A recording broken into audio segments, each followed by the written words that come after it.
Hello students, welcome back to our YouTube channel Adarsh Navodaya education group. देखिए last class में हमने क्या बात की थी। लास्ट क्लास में हमने बात की थी dies on the basis of structure, यानी कि संरचना के आधार पर जो रंजक होते हैं वो कितने प्रकार के होते हैं और हमने उनके अलग अलग स्ट्रक्चर के अकॉर्डिंग उनको डिस्क्राइब भी किया था। फिर उसके बाद हमने नया टॉपिक स्टार्ट किया था केमिकल्स इन फूड, यानी कि खाद्य पदार्थों में जो रसायन प्रयोग में लिए जाते हैं, और उनमें से हमने एक टॉपिक डिस्कशन किया था, वो था फूड प्रिजर्वेटिव्स का, खाद्य परिरक्षक। खाद्य परिरक्षक क्या होते हैं, जो कल हमने बात की थी कि खाद्य परिरक्षक होते हैं ये खाद्य पदार्थों को जीवाणुओं की जो भी वृद्धि होती है उनसे रोकते हैं, उनको जीवाणुओं की वृद्धि को रोक करके और खाद्य पदार्थों को ख़राब होने से बचाते हैं। तो ये हमने कल फूड प्रिजर्वेटिव्स की बात की थी। अब इसके बाद जो है कुछ और भी रसायन होते हैं जो हमारे खाद्य पदार्थों में, या हम कह सकते हैं कि हमारे प्रयोग में आते हैं, तो इसीलिए अब आगे हम उनका डिस्कशन करते हैं।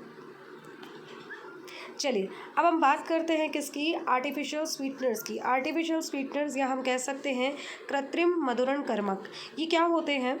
ये कृत्रिम रूप से किसी भी पदार्थ को, जो खाद्य पदार्थ होता है, उनको मीठा करने के लिए प्रयोग में लिए जाते हैं। ठीक है, तो ये होते हैं हमारे आर्टिफिशियल स्वीटनर्स। जैसे कि अगर हम बात करें तो कृत्रिम मधुरण कर्मक होते क्या हैं, तो ऐसे जो कार्बनिक रसायन पदार्थ होते हैं जो खाद्य पदार्थों को मीठा बनाने के लिए प्रयुक्त किए जाते हैं। ठीक है, इनको बोला जाता है कृत्रिम मधुरण कर्मक या आर्टिफिशियल स्वीटनर्स। और ये पदार्थ क्या होते हैं, ये पदार्थ हमारे शरीर के अंदर कैलोरी मान नहीं बढ़ाते, यानी कि एनर्जी प्रोवाइड करने का काम नहीं करते, और ना ही इसका कोई भी न्यूट्रिटिव पॉइंट होता है, यानी कि ये पोषकता भी प्रदान नहीं करते हैं। सिर्फ ये क्या करते हैं, भोजन को मिठास प्रदान करने का कार्य करते हैं। तो ये देखो, ये क्या होते हैं, आर्टिफिशियल स्वीटनर्स होते हैं जो प्रयोग में लिए जाते हैं। जैसे कि हम लोग डेली लाइफ के अंदर टीवी में एडवर्टाइजमेंट्स वगैरह भी देखते हैं शुगर फ्री वगैरह का, तो वो क्या होते हैं, आर्टिफिशियल स्वीटनर्स ही होते हैं। देखिए अब जैसे पहला है हमारा सैकरिन, यानी कि हमारे पास अलग अलग प्रकार के आर्टिफिशियल स्वीटनर्स हैं, तो उनमें से पहला हमारा टॉपिक क्या है, वो है सैकरिन। सैकरिन क्या होता है, ये सैकरिन एक प्रकार का आर्टिफिशियल स्वीटनर है, और इसका दूसरा नाम क्या होता है, ऑर्थोसल्फोबेंजोइक एमाइड, ये इसका दूसरा नाम है, या आप ये बोल सकते हैं कि ये इसका क्या है, रासायनिक नाम है। और ये सबसे पहला प्रसिद्ध कृत्रिम मधुरण कर्मक भी होता है। लेकिन इसका क्या है कि ये खुद जो होता है सैकरिन, ये जल में कैसा होता है, अविलेय, यानी कि ये जल के अंदर घुलनशील नहीं होता, लेकिन इसका जो सोडियम लवण होता है वो जल में विलेय होता है। इसका जो सोडियम लवण होगा वो जल में घुलनशील होता है। अब सैकरिन की क्वालिटी क्या होती है कि ये हमारी जो यूजुअल शुगर होती है, यानी हमारी जो सामान्यतया हम काम में लेते हैं शर्करा, उससे ये 550 से 600 गुना अधिक मीठा होता है। यानी कि किसी भी भोज्य पदार्थ को मीठा बनाने के लिए इसकी बहुत ही कम मात्रा आवश्यक होती है। सबसे ज़्यादा अगर हम देखें तो ये लाइफ सेविंग ड्रग है किसके लिए, ये लाइफ सेविंग केमिकल है किसके लिए, तो डायबिटीज़ के जो पेशेंट्स होते हैं उनके लिए एक तरीके से ये क्या है, लाइफ सेविंग केमिकल है। ऐसा क्यों, तो इसलिए क्योंकि मधुमेह डायबिटीज़ के जो पेशेंट्स होते हैं उनको कभी भी जो शुगर होती है वो डाइजेस्ट नहीं हो पाती, क्योंकि इंसुलिन हार्मोन का उनको प्रॉब्लम चलता है, तो इसलिए उनको वो डाइजेस्ट नहीं हो पाती है। तो इस वजह से वो क्या कर सकते हैं, आर्टिफिशियल स्वीटनर को काम में ले सकते हैं अपने भोजन में, क्योंकि आर्टिफिशियल स्वीटनर्स के जैसा हमने बात की थी कि ये जो कृत्रिम मधुरण कर्मक होते हैं इनका ना तो कोई कैलोरी मान होता है और ना ही ये क्या करते हैं, हमारे शरीर के अंदर एब्जॉर्ब होते हैं। तो इसीलिए ये क्या हो सकते हैं, उनकी जीवन की रक्षा करने वाले पदार्थ हो सकते हैं। क्योंकि शर्करा के स्थान पर सैकरिन का प्रयोग किया जाता है, तो इसलिए उनको कोई प्रॉब्लम भी नहीं होगी। और जो अत्यधिक मात्रा में कैलोरी का सेवन भी नहीं करना चाहते, जैसे कि होते हैं ना हेल्थ कॉन्शियस पीपल, जो क्या नहीं चाहते कि उनकी बॉडी के अंदर कैलोरी की वैल्यू बढ़े, यानी कि अगर आप मान लीजिए कोई जिम जाता है तो वो शक्कर का जो है कम यूज़ करता है। क्यों, क्योंकि शक्कर में कैलोरीज ज़्यादा होती हैं, शुगर होती है और शुगर में कैलोरीज ज़्यादा होती है, तो इसकी वजह से वेट गेन होने की प्रॉब्लम स्टार्ट हो जाती है। अब इसलिए वो क्या करते हैं, शुगर फ्री को यूज़ करते हैं। तो शुगर फ्री क्या करती है, उनमें कैलोरी की मात्रा नहीं होती और इसलिए उनको क्या हो जाता है, कैलोरी मान से बचाव हो जाता है। तो ये लोग भी इसको काम में ले सकते हैं। और कैलोरी के मान को नहीं बढ़ाना चाहते वो काम में ले सकते हैं इसको, क्योंकि देखो मानव शरीर के द्वारा इसका अवशोषण नहीं होता और ये मूत्र के द्वारा शरीर से बाहर निकाल दिया जाता है। तो इसीलिए ये कैसा होता है, डायबिटीज़ के पेशेंट्स के लिए भी हेल्पफुल होता है। और दूसरा अगर हम कहें तो किसके लिए, जो लोग कैलोरी का अतिरिक्त मात्रा में सेवन नहीं करना चाहते उनके लिए भी ये हेल्पफुल होता है। ये देखिए इसका केमिकल स्ट्रक्चर सैकरीन का, और सैकरीन का ये जो हमने केमिकल स्ट्रक्चर देखा है ये कैसा वाला है, जो जल में अविलेय होता है। अगर हम क्या करें, इस हाइड्रोजन को हटा के इसकी जगह पे क्या लगा दें, सोडियम आयन, ठीक है, तो ये इसका क्या बन जाएगा, सोडियम लवण बन जाएगा। और सोडियम लवण जो होता है वो जल में कैसा होता है, घुलनशील होता है। ये सैकरीन होता है इस तरह से क्रिस्टलाइन फॉर्म में, और लिक्विड सैकरीन भी जो होता है वो भी इस तरीके से मार्केट के अंदर मिलता है। यानी दोनों फॉर्म में मिल सकता है। ये किस तरह से मिल सकता है, एक तो आपको ठोस अवस्था में भी मिल सकता है और मार्केट के अंदर ये आपको लिक्विड स्टेट में भी मिल सकता है। तो बात हुई किसकी, सैकरीन की। अब इसके बाद दूसरा आर्टिफिशियल स्वीटनर और कौन सा होता है वो देखते हैं। देखिए दूसरा है एस्पार्टेम। एस्पार्टेम भी क्या है, एक कृत्रिम मधुरण कर्मक है, ठीक है। तो ये बनता किससे है, तो ये एस्पार्टिक अम्ल और फेनिल एलानिन, ये जो फेनिल एलानिन होता है आपका एक अमीनो अम्ल होता है, उनका डाईपेप्टाइड होता है। यानी जब एस्पार्टिक अम्ल और फेनिल एलानिन आपस में अभिक्रिया करते हैं तो ये डाईपेप्टाइड बनाते हैं। उस डाईपेप्टाइड का मेथिल एस्टर जो होता है वो क्या कहलाता है, एस्पार्टेम कहलाता है। और ये भी व्यापक रूप से प्रयोग में आने वाला क्या है, कृत्रिम मधुरण कर्मक है। अच्छा, भोजन पकाने के ताप पर ये स्थायी नहीं होता, यानी कि ये अधिक तापमान पर ज़्यादा स्थायी नहीं होता, इसीलिए आप इसको क्या नहीं कर सकते, गर्म खाद्य पदार्थों में प्रयोग में नहीं ला सकते, क्योंकि वरना इसका क्या हो जाएगा, इसका अपघटन हो जाएगा। तो इसका उपयोग हम किस में करते हैं, ठंडे भोज्य पदार्थों यानी कि जैसे कोल्ड ड्रिंक्स वगैरह जो होती है उनके अंदर हम इसका यूज़ करते हैं। और यह शर्करा की तुलना में 100 गुना अधिक मीठा होता है, ठीक है। तो ये शर्करा की तुलना में 100 गुना अधिक मीठा होता है। ये देखिए इसका स्ट्रक्चर, ये किसका स्ट्रक्चर है, हमारे एस्पार्टेम का। और एस्पार्टेम का जो ये स्ट्रक्चर है ये देखो किस किस में यूज़ आता है, ये आता है हमारे, एक तो ये कोल्ड ड्रिंक वगैरह जो होते हैं हमारे, इनके अंदर इसको काम में लिया जाता है। तो ये वहाँ पर किसकी तरह काम में करता है, आर्टिफिशियल स्वीटनर की तरह कार्य करता है, ठीक है। अगला देखो, अगला कौन सा है, नेक्स्ट है अपना एलिटेम।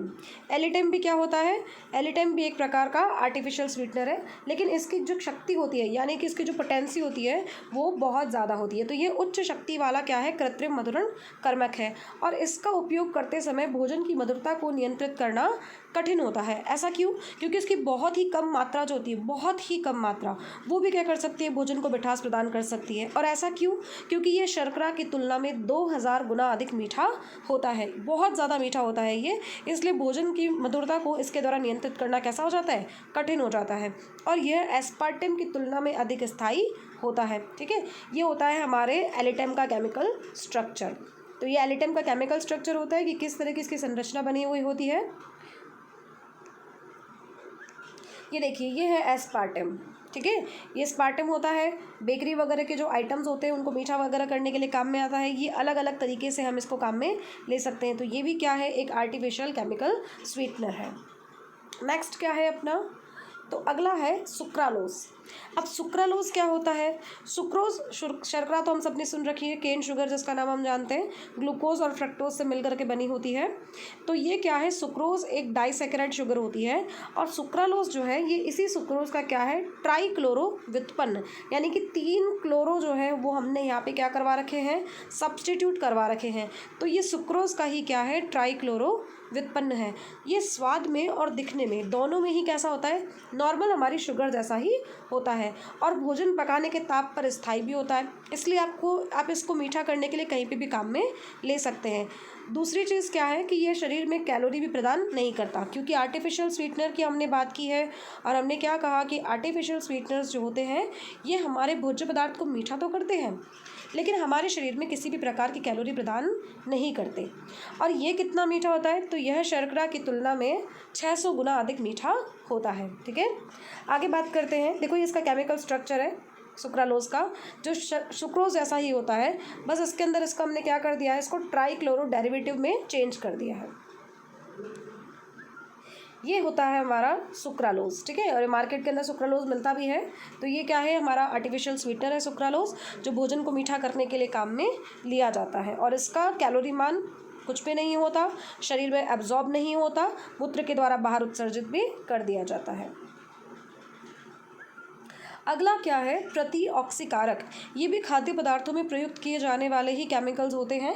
तो प्रतिऑक्सीकारक करते क्या है, जैसे जो प्रोसेस्ड फूड होते हैं या जो बेक्ड फूड्स होते हैं, प्रोसेस्ड फूड्स यानी जो बने बनाए आइटम्स आते हैं मार्केट के अंदर, जैसे चिप्स होते हैं, तले हुए आते हैं ऑलरेडी। तो जो प्रोसेस्ड फूड्स होते हैं जैसे चिप्स हुए, बिस्किट्स हुए, या अनाज से रिलेटेड कुछ भी हुआ, सीरियल्स वगैरह, तो ये क्या होते हैं, ये पके हुए भोजन होते हैं, प्रोसेस्ड होते हैं। और इनका क्या होता है, इनमें जो ऊपर से थोड़ी बहुत भी वसा की मात्रा होती है, उस वसा की मात्रा का बहुत जल्दी क्या होने लग जाता है, ऑक्सीकरण होने लग जाता है। और ये प्रतिऑक्सीकारक, नाम से पता चलता है एंटी, एंटी मतलब ऑक्सीकरण के विरुद्ध कार्य करने वाले। तो ये क्या करेंगे, ये जो उस भोजन के अंदर उपस्थित वसा होती है उसके ऑक्सीकरण को रोकने का कार्य करते हैं, ताकि वो खराब ना हो और आपका जो चिप्स या बिस्किट्स जो है वो लंबे समय तक कैसा रहे, सुरक्षित रहे। तो ऐसे रसायन क्या कहलाएंगे, प्रतिऑक्सीकारक कहलाएंगे। और ये ऑक्सीजन की जो क्रिया होती है उसको, उसके वेग को कम कर देते हैं। यानी ऑक्सीजन जब उसका ऑक्सीकरण करने लगेगी भोजन का, तो ये उसके वेग को, उसकी दर को क्या कर देंगे, कम कर देंगे, ताकि जो भोजन जल्दी खराब होने वाला होगा वो काफ़ी लंबे समय तक क्या होगा, सुरक्षित बना रहेगा। अच्छा, ये खुद जो होते हैं वो ऑक्सीजन के प्रति अधिक क्रियाशील होते हैं, यानी खुद की क्रियाशीलता ज़्यादा है। तो ये वसा को तो पहले ऑक्सीकृत नहीं होने देंगे, बल्कि उससे पहले क्या करेंगे, खुद ही ऑक्सीकृत हो जाएंगे कि भैया मैं सेक्रीफाइस करने के लिए तैयार हूँ, तुम शांति से बैठे रहो। तो इसीलिए ये क्या करते हैं, स्वयं को नष्ट करके खाद्य पदार्थों को सड़ने से बचाते हैं। एंटीऑक्सीडेंट्स क्या होते हैं, खुद को सेक्रीफाइस कर देते हैं, सेल्फ सेक्रीफाइस कर देते हैं और हमारा जो प्रोसेस्ड फूड होता है उसको बचा देते हैं। इसी प्रकार से जो एजिंग प्रोसेस होता है, उम्र बढ़ने की जो प्रक्रिया होती है, उसमें भी मुक्त मूलकों की भागीदारी जो होती है उसकी दर को भी ये कम कर देते हैं, ताकि क्या होता है, हमारे जो भी शरीर के अंदर भी अगर हम बात करेंगे एंटीऑक्सीडेंट्स की, आप देखते हैं अलग अलग मेकअप ट्यूटोरियल्स वगैरह दिखते हैं यूट्यूब के ऊपर, तो उसके अंदर बोलते हैं कि फलानी चीज़ जो है वो एंटीऑक्सीडेंट है, ये हमारे शरीर की एजिंग को रोकती है या कम करती है। तो ये एंटीऑक्सीडेंट्स के रूप में काम करते हैं, इसलिए हमारी बॉडी के अंदर भी क्या होते हैं, यूज़फुल होते हैं और जो एजिंग प्रोसेस होता है उसको भी कम कर देते हैं। अब जैसे कि कुछ एंटीऑक्सीडेंट्स होते हैं, एक तो होता है BHT और एक होता है BHA। ये दो प्रकार के केमिकल्स जो होते हैं ये बहुत ज़्यादा मात्रा में प्रयोग में लिए जाते हैं, लेकिन कभी कभी ऐसा भी होता है कि BHT और BHA के साथ साथ सिट्रिक अम्ल या एस्कॉर्बिक अम्ल को भी इनके अंदर क्या कर दिया जाता है, मिला दिया जाता है, जो इनके प्रभाव को क्या कर देते हैं, बढ़ा देते हैं, ताकि भोजन और अधिक लंबे समय तक क्या रहेगा, सुरक्षित रहेगा। जैसे ये देखो, चिप्स प्रोसेस्ड फूड होता है, बेकरी के आइटम्स, ये भी बने बनाए मार्केट में मिलेंगे और ये बेकरी आइटम्स जो होते हैं आपको मार्केट के अंदर बने बनाए मिलते हैं। तो ये लंबे समय तक खराब ना हो, बचे रहें, इसके लिए ही क्या होता है, इसके अंदर एंटीऑक्सीडेंट्स मिलाए जाते हैं। ये देखो, ये BHT का स्ट्रक्चर है, ठीक है, ये है आपका BHT। और एक और कौन सा था हमारा, BHA। तो ये कौन सा वाला है, ये है BHA। क्लियर हुआ। तो ये BHA और BHT जो होते हैं दोनों होते हैं। अच्छा, एक और चीज़ है हमारे पास यहाँ पे, देखिए जो ये BHT है, ये क्या दिख रहा है आपको, ये दोनों पोजीशंस पे यहाँ पे कौन सा ग्रुप जुड़ा हुआ है, T-ब्यूटिल ग्रुप जुड़ा है। कौन सा ग्रुप जुड़ा है, T-ब्यूटिल। और ये क्या दिख रहा है हमें, मैथिल समूह, ठीक है। तो ये क्या होता है आपका, यहाँ पे हम कह रहे हैं कि ये ब्यूटाइलेटेड हाइड्रोक्सी टोलुइन है, ठीक है। ब्यूटाइलेटेड मतलब दोनों तरफ T-ब्यूटिल समूह लगे हुए हैं, तो ब्यूटाइलेटेड, H मतलब हाइड्रोक्सी और T मतलब यहाँ पर है इस टोलुइन से, ठीक है। तो ये हुआ BHT का फुल फॉर्म। अब किसकी बात कर रहे थे हम, BHA की। तो देखो, B मतलब तो वही है ब्यूटाइलेटेड, क्योंकि यहाँ पे भी कौन सा समूह जुड़ा हुआ है, T-ब्यूटिल समूह। तो ये भी क्या है, ब्यूटाइलेटेड। और हाइड्रोक्सी मतलब ये हाइड्रोक्सी, लेकिन A मतलब यहाँ पर क्या है, A मतलब यहाँ पर इस पूरे समूह से आएगा, तो इसको हम बोलते हैं एनिसॉल। तो ये आपका हो गया ब्यूटाइलेटेड हाइड्रोक्सी एनिसॉल। और ये दोनों ही केमिकल्स क्या होंगे, एंटीऑक्सीडेंट्स, प्रतिऑक्सीकारक, जो प्रोसेस्ड फूड को खराब होने से रोकते हैं। आगे क्या है, आगे आ जाता है फूड कलरिंग। खाद्य पदार्थों को रंगने के लिए जो प्रयुक्त में आते हैं वो क्या कहलाएंगे, फूड कलरिंग कहलाएंगे, ठीक है। अलग अलग फूड कलरिंग मार्केट के अंदर मिलती है, जिसकी वजह से क्या हो जाता है, हमारे जो भी मटेरियल्स मार्केट के अंदर मिलते हैं खाने लायक, केक वगैरह के अंदर भी आप देखेंगे कि अलग अलग जो कलर के आपको मिलते हैं वहाँ पे आइटम्स, तो ये उसी लिए क्योंकि वहाँ पर क्या होती है, फूड कलरिंग होती है। अब देखो फूड कलरिंग यानी कि खाद्य पदार्थ होते क्या, खाद्य रंग क्या होते हैं। तो जो खाद्य पदार्थों को आकर्षक और रंगीन बनाने के लिए हम रसायन काम में लेते हैं वही क्या कहलाते हैं, खाद्य रंग कहलाते हैं। जनरली क्या होती है, जनरली ये डाइज ही होती है, लेकिन इनको हम कॉमनली बोल क्या देते हैं, फूड डाइज बोल देते हैं। जनरली हम इसको क्या बोल देंगे, फूड डाइज बोल देंगे। फूड डाइज क्यों, क्योंकि ये भोजन को रंजित करने के लिए काम में आ रही है, इसलिए इनका नाम क्या हो जाता है, फूड डाइज हो जाता है। तो फूड डाइज वो होती हैं जो हमारे खाद्य पदार्थों को रंगने का कार्य करती हैं। जैसे कौन कौन से हैं, तो एक हमारे पास है ये टेट्राजीन। टेट्राजीन क्या होता है, एक संश्लेषित रसायन है जो कैसा होता है, पीले रंग का। अब देखो क्योंकि हमने क्या कहा था, ये कैसा है, ये डाइज होती है। देखो यहाँ पे कौन सा ग्रुप प्रेजेंट है, डाई एजो समूह। कौन सा समूह है ये, डाई एजो। और डाई एजो कल हमने पढ़ा था, डाई एजो क्या है, एक प्रकार का रंजक है। डाई एजो रंजक के अंदर हम पढ़ के आए थे। तो ये डाइज ही होती हैं एक टाइप की, लेकिन ये हमारे जो खाद्य पदार्थ होते हैं भोजन के लिए उनमें प्रयुक्त की जा सकती है। ये कैसा होता है, जल में घुलनशील होता है। ये है आपका टेट्राजीन, ठीक है। तो ये टेट्राजीन इस तरह का दिखाई देता है, पीले रंग का पदार्थ, और ये भोजन को रंगने के लिए प्रयुक्त किया जाता है। इसके बाद एक और है हमारे पास ये वाला, इसको हम ग्रीन सॉल्वेंट के नाम से भी जानते हैं, क्योंकि एक हरे रंग का होता है तो इसको ग्रीन सॉल्वेंट भी बोल देते हैं। और वैसे इसका केमिकल नेम क्या है, 1,4-डाई-पैरा-टोलिडोनो एंथ्राक्विनोन। क्या है इसका नाम, 1,4-डाई-पैरा-टोलिडोनो एंथ्राक्विनोन, ठीक है। तो ये देखो यहाँ पे 1 और 4 पोजीशन के ऊपर ये जुड़े हुए हैं समूह, और ये कौन सा ग्रुप दिख रहा है अपने को, एंथ्राक्विनोन। एंथ्राक्विनोन रंजकों के बारे में भी पढ़ के आ चुके हैं अपन। तो एक बार आप वापस से रिकॉल करते रहिएगा पीछे वाली क्लासेस के थ्रू कि अपने कौन कौन से प्रकार की डाइज होती हैं, और उसमें से आपको ये सारी चीज़ें वहाँ पे समझ में आ जाएगी। अच्छा, ये होता कैसा है, हरे रंग का, दिख भी रहा होगा अपने को कि ये कैसा होता है, हरे रंग का होता है। बट एक चीज़ जो हमें ध्यान में रखनी है वो ये है, जो फूड डाइज होती हैं, ये फूड डाइज बच्चों के लिए और जो अस्थमा के पेशेंट्स होते हैं उनके लिए हानिकारक होता है। ये उनको क्या कर सकती है, नुकसान पहुँचा सकती है। तो यहाँ तक हमारी बात किसकी हुई, फूड डाइज की। यहाँ हम केमिकल्स जो जो काम में लेते हैं किसके अंदर, भोज्य पदार्थों के अंदर, उसकी। अब जो नेक्स्ट हमारा है वो टॉपिक है क्लीनिंग एजेंट्स। क्लीनिंग एजेंट्स या हम बोल सकते हैं सफाई कर्मक, जो कि सफाई करने के लिए प्रयुक्त किए जाते हैं। जैसे कि हम क्या कह सकते हैं कि साबुन और अपमार्जक, यानी कि सोप एंड डिटर्जेंट्स, ये सफाई अभिकर्मक के रूप में काम में लिए जाते हैं। और ये क्या करते हैं, वस्त्र या त्वचा पर उपस्थित वसा या अन्य गंदगी जो होती है उसको दूर करने का कार्य करते हैं। हम हमारी डेली लाइफ के अंदर बहुत ज़्यादा मात्रा में वैसे भी साबुन और डिटर्जेंट्स वगैरह को काम में लेते ही हैं। तो ये साबुन और डिटर्जेंट्स जो होते हैं ये क्लीनिंग एजेंट्स होते हैं, सफाई करने के लिए काम में लिए जाते हैं। तो हमारा पहला जो अब इसके अंदर टॉपिक होगा वो होगा सोप्स। बात करते हैं सोप्स की कि सोप्स होते क्या हैं। तो देखिए साबुन क्या होते हैं।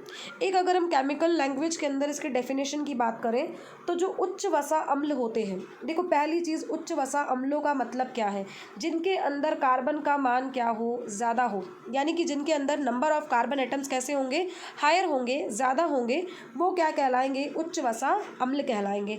जैसे कौन कौन हो सकता है, स्टीयरिक, इसमें कितने होते हैं, 17। फिर कौन है, पामिटिक, इसमें कितने होते हैं, 15। फिर कौन है, ऑलिक, इसमें भी कितने होते हैं, 17। तो यहाँ पे देख सकते हैं आप कि जितने हमारे पास ये होंगे केमिकल्स, उसके अगर अब बात करें तो जो उच्च वसा अम्ल होते हैं उनके अंदर नंबर ऑफ कार्बन एटम्स कैसे होते हैं, ज़्यादा होते हैं।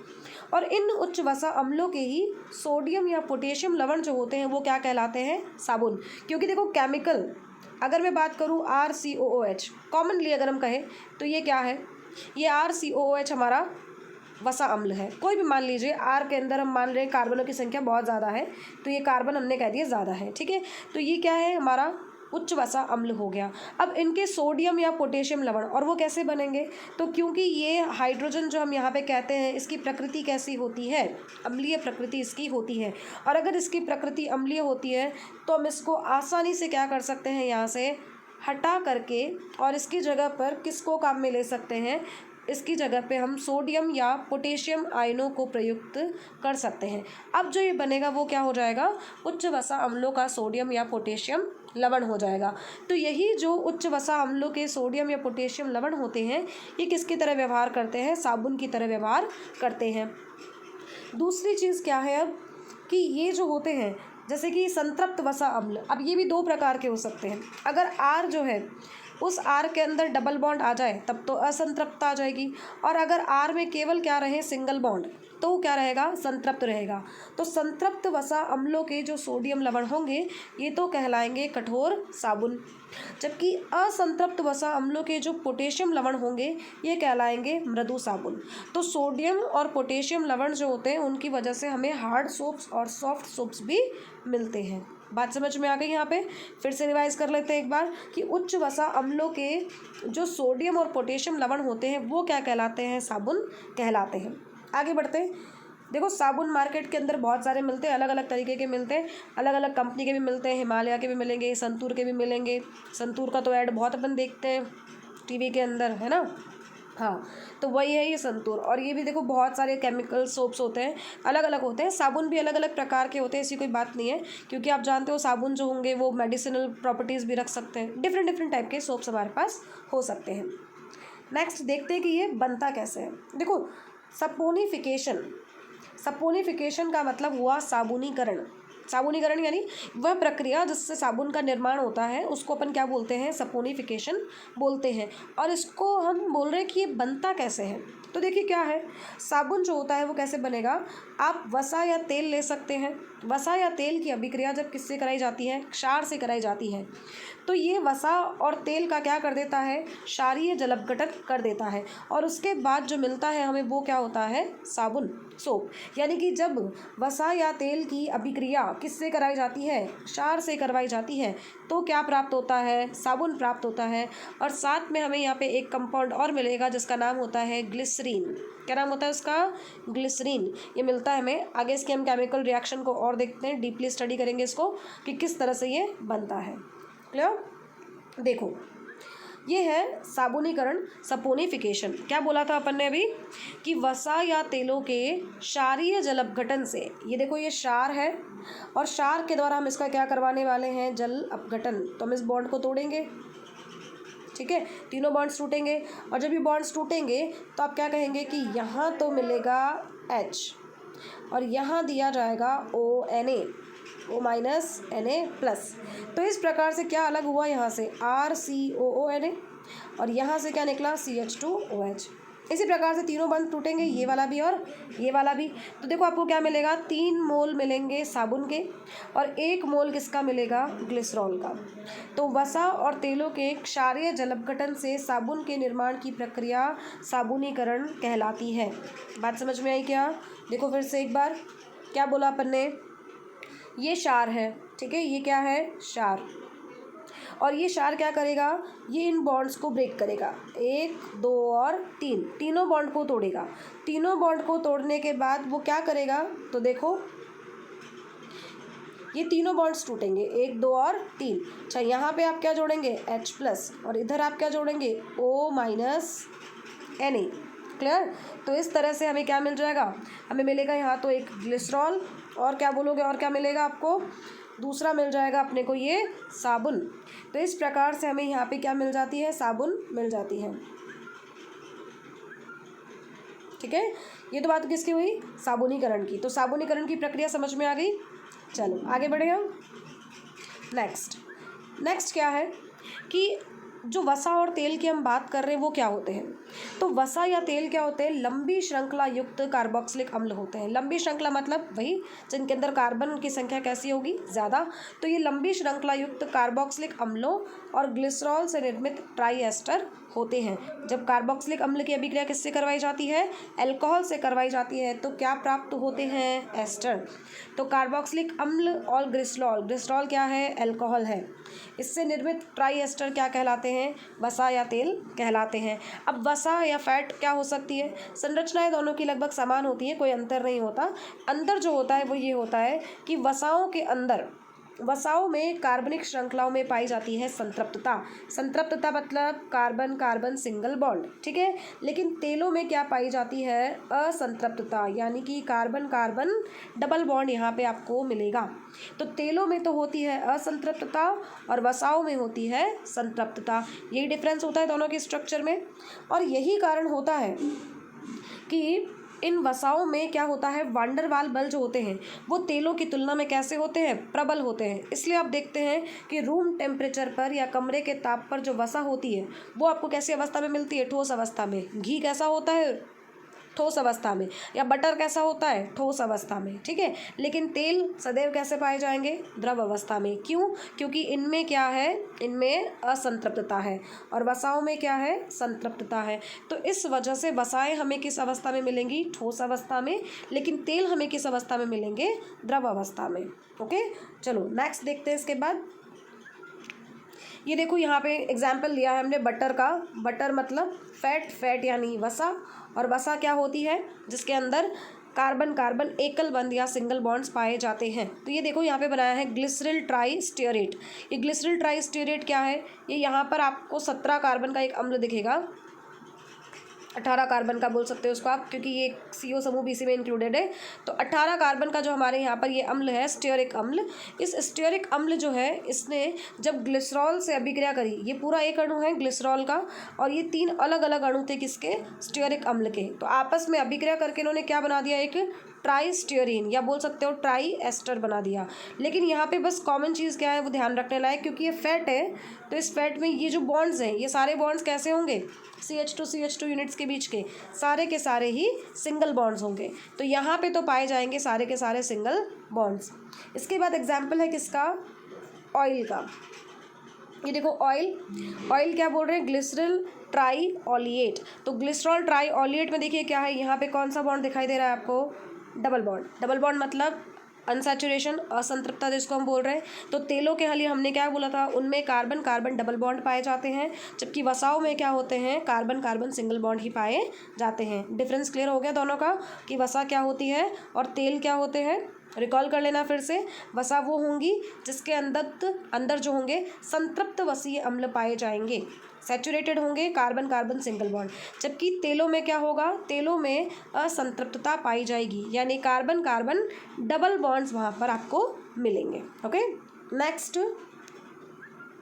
नेक्स्ट है saponification process of making soap. अब saponification process of making soap का मतलब क्या है भाई, औद्योगिक रूप से साबुन मार्केट में जब मिलता है तो वो बनाया तो जाता है ना किसी तरीके से, तो वो कैसे बनाया जाता है वो अब हम यहाँ पे पढ़ेंगे कि साबुन बनाया कैसे जाता है।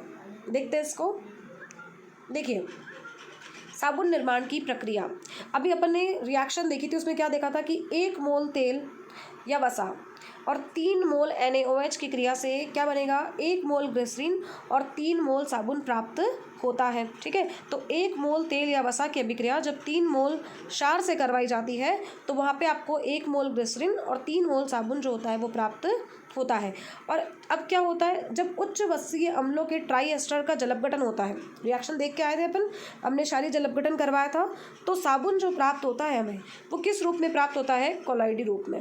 कैसे होता है, हमने ऑयल या फैट लिया, उसके अंदर हम क्षार को मिला देंगे, तब जब साबुन निर्माण की प्रक्रिया चालू होती है तो धीरे धीरे साबुन बनना शुरू होता है, और ये साबुन कोलॉइडी अवस्था में होता है, और ये क्या होता है, सतह के ऊपर तैरता रहता है, और साबुन और ग्लिसरीन का एक मिश्रण जो बन जाता है उसको हम कह देते हैं लाई, उसको हम क्या बोल देते हैं, लाई बोल देते हैं। ये साबुन सतह के ऊपर क्या करता है, तैरता रहता है। तो अभी हम इसको क्या करेंगे, थोड़ी देर के लिए ऐसा का ऐसा छोड़ देंगे, ताकि साबुन जो है वो कैसा हो जाए, तले पर या पैंदे पर बैठ जाए। तो जब लाई को स्थिर छोड़ देते हैं तो साबुन नीचे बैठ जाता है, और ग्लिसरीन जो होता है ये निथर करके कहाँ आ जाता है, ऊपर आ जाता है। कोई भी तरल पदार्थ होता है, अगर उसमें अशुद्धियाँ मिली हुई होती है, आप उसको थोड़ी देर के लिए छोड़ देते हैं, तो जो अशुद्धियाँ होती हैं भारी वो कहाँ हो जाती है, नीचे बैठ जाती हैं, और आपका जो पानी होता है या जो भी होता है लिक्विड वो ऊपर की तरफ रह जाता है। तो उसी तरीके से साबुन भी जो होता है वो भारी होने की वजह से नीचे बैठ जाएगा, और ग्लिसरीन निथर करके ऊपर आ जाएगा, जिसको हम क्या कर लेंगे, अलग कर लेंगे। अब साबुन में क्या करेंगे हम, NaCl के संतृप्त विलयन, जिसको आप ब्राइन विलयन भी बोलते हैं, 11th क्लास के अंदर हमने पढ़ा था, रिमेंबर इट। ठीक है, तो यहाँ पे हम क्या बोल रहे हैं कि साबुन को NaCl के संतृप्त विलयन के साथ हिलाया जाता है, यानी उसके अंदर NaCl को मिक्स कर दिया जाता है, और जहाँ सोडियम के समायन प्रभाव से साबुन का क्या हो जाता है, अवक्षेपण कर लिया जाता है। समायन प्रभाव भी पढ़ चुके हैं हम 11th क्लास के अंदर। क्या होता है, जब एक प्रबल जो विद्युत अपघट्य होता है, दुर्बल विद्युत अपघट्य की उपस्थिति में यदि उसको मिलाया जाता है तो प्रबल विद्युत अपघट्य का वियोजन बढ़ जाता है और दुर्बल विद्युत अपघट्य का वियोजन घट जाता है, जिसकी वजह से वो अवक्षेपित होकर के अलग हो जाएगा। फिर इसके बाद हम क्या करेंगे, इसमें रंग और गंध मिला करके साबुन का रूप जो होगा उसको निखार देंगे। यानी मार्केट के अंदर डिफरेंट साबुन मिलेंगे आपको, लक्स भी मिलेगा तो डेटॉल भी मिलेगा, तो अलग अलग मिलेंगे ना साबुन, तो उन सब के अंदर क्या किया जाएगा, बनाने का सबका तरीका एक जैसा होता है बट फ्रेग्रेंस सबकी अलग होती है, कलर कलर थोड़ा बहुत डिफरेंस कर देते हैं, और इस तरीके से मार्केट के अंदर हमें वैरायटी ऑफ सोप होती है जो मिलती है। देखो ये प्रोसेस बना रहे हैं यहाँ पे साबुन किस तरह से बनाया जाएगा, बेस को फैट को मिला करके, और ये देखो उनको मिक्स करके अच्छे से, उसके बाद हम क्या करेंगे वहाँ से साबुन को सेपरेट कर लेंगे। तो इस तरीके से साबुन भी बनाए जाते हैं। ये देखो केमिकल रिएक्शन जिसकी हमने बात की थी अभी अभी कि 1 मोल, ये कितना मोल है, ये 1 ही मोल है, जबकि इसके कितने मोल दिख रहे हैं अपने को 3। कैसे पता चलता है, आगे लिखे हुए नंबर से। ये कितना मोल दिख रहा है 1, लेकिन ये कितने हैं 1 2 और 3। तो 1 मोल तेल या वसा की अभिक्रिया जब 3 मोल क्षार से करवाई जाती है तो 1 मोल ग्लिसरॉल और 3 मोल क्या प्राप्त होगा, साबुन। इस तरह से हमें यहाँ पे क्या मिल जाएगा, साबुन मिल जाएगा। और इसका क्या हो जाएगा भैया, क्षारीय जलपघटन 1 बार 2 बार और 3 बार, क्योंकि कितने NaOH लिए हैं आपने 3, तो इसलिए तीनों बार इसका क्या हो जाएगा, जलपघटन। जब यहाँ H जुड़ेगा तो देखो ये सब क्या बना है, ग्लिसरॉल, सारे OH OH OH हो गए, और इधर क्या जुड़ जाएगा, ONA ONA एंड ONA। तो ये क्या बन गए आपके, ये बन गए उच्च वसा अम्लों के सोडियम लवण, जो कि क्या होते हैं, साबुन। तो ये अभी तक हमने बात करी किसकी, साबुन निर्माण की प्रक्रिया की। अब नेक्स्ट क्लास के अंदर हम डिस्कशन करेंगे कि डिटर्जेंट्स क्या होते हैं और किस तरीके से अलग अलग मार्केट के अंदर साबुन वगैरह भी मिलते हैं। Okay students, so thank you for now.